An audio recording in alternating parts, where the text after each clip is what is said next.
যেমন ধরো এই গাড়িটা আমি বসলাম, দেখো গাইস এবার মনে হচ্ছে না একদম পুরো এই গাড়িটা আমার জন্যই বানানো হয়েছে।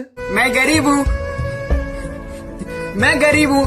এটা বাস্তব, এটা একদম ঠিক। আমরা হচ্ছি গরিব, সবকিছু দূর থেকে দেখতেই ভালো লাগে, আর সেটাকে এক্সপিরিয়েন্স করতে গেলে লাগে হচ্ছে পকেটে টাকা, আর সেই টাকা বার করার সামর্থ্য এই মুহূর্তে আমার কাছে নেই। কিন্তু আমার বন্ধু কিনছে গাড়িটা অনেক কষ্ট করে, আমি পুরো দেখেছি ও স্ট্রাগেলটা। ও বাজে খরচা না করে ও যা পারতো সব টাকা জমি জমি রাখতো, যখন যেমন পারতো, কখনো 50, কখনো 100, আবার কখনো 10 টাকা। ঠিক এইভাবে স্ট্রাগল করে 1 টাকা করে জমিয়ে আজকে ও নিয়ে এসছে প্রায় 1 লক্ষ টাকা একদম পুরো গাড়িটা কিনতে। হ্যাঁ, 1 লক্ষ টাকা হচ্ছে ডাউন পেমেন্ট। সব থেকে হচ্ছে ভালো দিক এইটাই, ও বাকিটা করছে ইএমআই, যেটা মাস গেলে শোধ ওকেই করতে হবে। আমি যেমন কিনেছিলাম ইএমআই তে আইফোনটা, যা আমি এখনো টাকা পে করছি, ঠিক তেমনই আজকে ভাইও কিনতে যাচ্ছে সেই সাহসটা নিয়ে গাড়িটা। আর এই দেখো গাড়ির উপরে ময়লা পড়ে গেছে, আর আমি লিখছি এর উপরে আমার নামটা। আর তোমরা তো জানো আমি যার উপর নাম লিখি সেটা আমার হয়ে যায়। কিন্তু ভাই এই